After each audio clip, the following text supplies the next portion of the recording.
صدر ٹرمپ کے حالیہ بیانات سے کیا پیغام ملتا ہے، اس بارے میں ہم بات کریں گے واشنگٹن کے تحقیقی ادارے کیٹو انسٹیٹیوٹ سے منسلک تجزیہ کار سحر خان سے۔ سحر، کیا سمجھتی ہیں آپ کہ صدر ٹرمپ کا جو موقف ہے، امریکہ کو کبھی نہ ختم ہو جانے والی جنگیں نہیں لڑتے رہنا چاہیے، اور انتخابی مہم میں بھی انہوں نے فوجی واپس بلانے کے وعدوں پر کافی حد تک اس پہ کیمپین بھی چلائی انہوں نے، اس وقت ان کی افغان پالیسی کس طرف جاتی دکھائی دیتی ہے؟ سب سے پہلے بہت شکریہ آپ نے مجھے اپنے شو پہ بلایا۔ اور جہاں تک امریکہ کی افغان پالیسی کے بارے میں بات چیت ہے، صدر ٹرمپ نے جب کیمپین ٹریل پہ بھی جب وہ اپنی الیکشن جب وہ لڑ رہے تھے، انہوں نے کہا تھا کہ وہ چاہتے ہیں کہ امریکی ٹروپس جو ہیں وہ نکل جائیں افغانستان سے، تو اس لحاظ سے صدر ٹرمپ جو ہے کنسسٹنٹ ہیں۔ لیکن جہاں تک افغان پالیسی کی بات ہے، سب سے پہلی بات تو یہ ہے کہ امریکہ میں خاص طور پہ واشنگٹن ڈی سی میں افغان پالیسی جو ہے بہت ہی کنفیوزنگ رہی ہے۔ میرے خیال میں کوئی 3 کیمپس بنے ہوئے ہیں آج کل افغانستان کے معاملے میں۔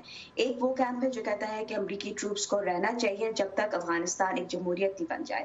وہ اس کا مطلب یہ ہوا کہ ٹروپس رہ سکتے ہیں 20 سال تک۔ جی جو دوسرا کیمپ بنا ہے وہ ایسا کیمپ ہے، کہتے ہیں کہ امریکی ٹروپس صرف رہنے چاہیے افغانی نیشنل سیکیورٹی فورسز کی مدد کے لیے، اور ان کو سیاست میں دخل اندازہ نہیں کرنا چاہیے۔ اب وہ بھی جو ہے تھوڑا سا اس پہ ہم دیکھ رہے ہیں کہ ایک ڈسکشن ہو رہی ہے کہ یہ کس طرح سے امریکی ٹروپس رہ سکتے ہیں اگر وہ صرف سیکیورٹی پہ کیپیسٹی بڑھانا چاہیں۔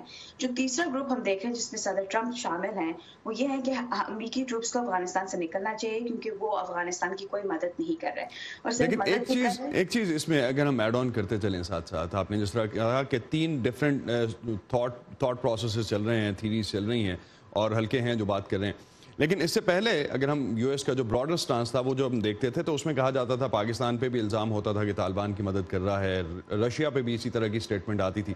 اب کل کے جو سٹیٹمنٹس تھے اس کے مطابق تو اوپن گراؤنڈ شاید دے دی گئی یہ کہنے کے بعد کہ جو ریجنل پلیئرز ہیں وہ رول پلے کریں اس پورے خطے میں۔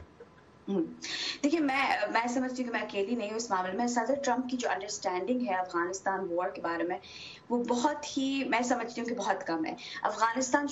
پاکستان شروع دن سے افغانستان میں موجود ہے امریکہ کے ساتھ۔ بھارت اور روس اور الگ الگ ممالک بھی شامل ہوئے ہیں، یا تو ڈیولپمنٹل کیپیسٹی میں شامل ہوئے ہیں، یا جو نیٹو کے ممالک بھی بہت شامل ہوئے ہیں، ISAF کی جو فورسز ہیں۔ تو صدر ٹرمپ کا اس طرح سے کہنا، صدر ٹرمپ کے دماغ میں جو امریکہ کی جو خارجہ پالیسی ہے وہ ایک ٹرانزیکشنل پالیسی ہے۔ تو ان کو لگتا ہے کہ اگر امریکہ نے جیسے 2000 ٹروپس افغانستان میں رکھے ہیں یا 14000 ٹروپس افغانستان میں رکھے ہیں، تو دوسرے ممالکوں کو بھی یہ کرنا چاہیے۔ اگر دوسرے ممالک یہ نہیں کرتے ہیں تو ہمیں ہٹ جانا چاہیے پیچھے۔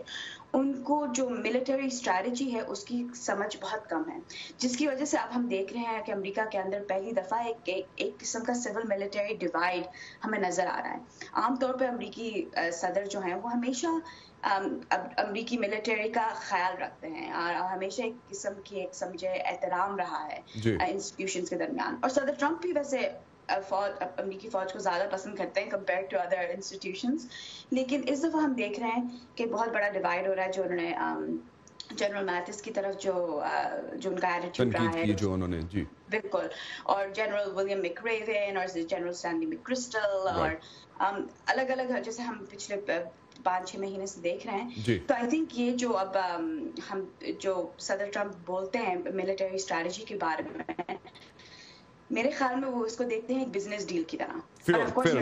تھینک یو سر، آپ کا کہنا ہے کہ بزنس ڈیل کی طرح دیکھتے ہیں صدر ٹرمپ اس پورے قصے کو۔